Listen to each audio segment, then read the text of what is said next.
Fatoumata Koumba Dieng, je suis guinéenne de nationalité, biologiste de formation et passionnée de l'esprit de volontariat et de la vie associative.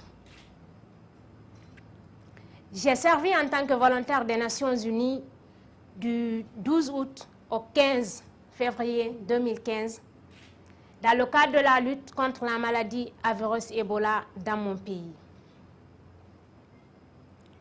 Mesdames, Messieurs, l'épidémie à virus Ebola a été officiellement déclarée en Guinée en mars 2014. En ce temps-là, je travaillais dans un centre médico-social. Dans ce centre, nous avons reçu le premier cas confirmé positif 2 jours plus tard, le 1er avril 2014. Le malade en est décédé 5 jours plus tard et les semaines suivantes, plusieurs membres de sa famille. Les autorités sanitaires ont alors instruit à l'administration du CMS de mettre en quarantaine toute personne ayant eu un contact direct avec le malade. J'ai alors fait la quarantaine.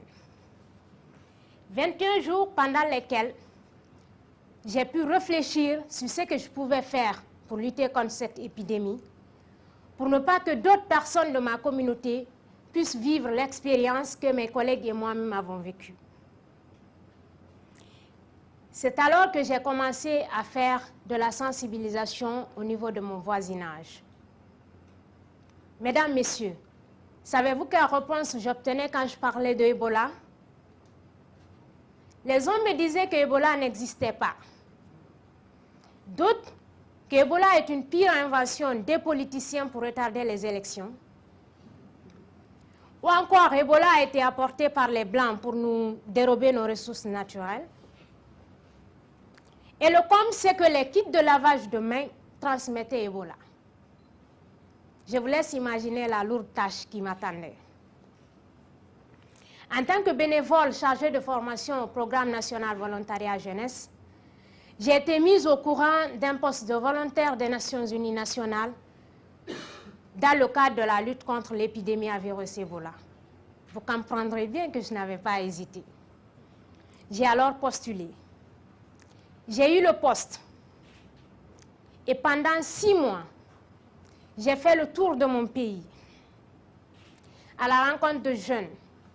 J'en ai formé 1600 sur l'esprit du volontariat, mais aussi sur les mesures de prévention et de lutte contre l'épidémie. Ces 1600 jeunes ont fait des activités de porte-à-porte vers leur communauté, vers leurs parents, d'abord pour les faire accepter l'existence de l'épidémie, mais aussi la nécessité d'utiliser les mesures d'hygiène et de prévention pour lutter contre la maladie. Une histoire que j'aime bien raconter, elle s'est produite à la frontière entre la Guinée et la Sierra Leone. Nous avons rencontré des dames dans une gare voiture. Et ces dames, le premier contact, ils nous ont refoulés, nous qualifiant de jeunes manipulés. Parce que pour elles, Ebola était vraiment une invention.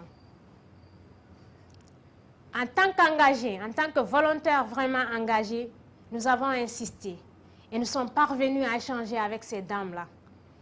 Après des heures de conversation en langue nationale soussou, nous sommes parvenus à leur faire accepter qu'effectivement Ebola existait.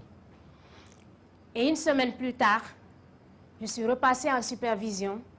Ces dames avaient acheté des gels désinfectants de leur propre poche et m'ont exigé à me désinfecter les mains avant de commencer à parler. Cette histoire me fait sourire encore aujourd'hui. Au-delà de cette mission de lutte contre Ebola, j'ai pu encadrer des jeunes, j'ai pu partager des opportunités. Certains ont eu à participer à des congrès à l'international.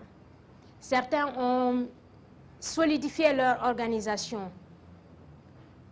Et tout cela a apporté en moi la richesse de mon carnet d'adresses aujourd'hui. Mesdames, Messieurs, c'est la plus riche et intéressante expérience que j'ai menée jusqu'aujourd'hui. Et si elle était à reprendre, je n'hésiterai pas à la reprendre. Je vous remercie pour votre aimable attention. Merci.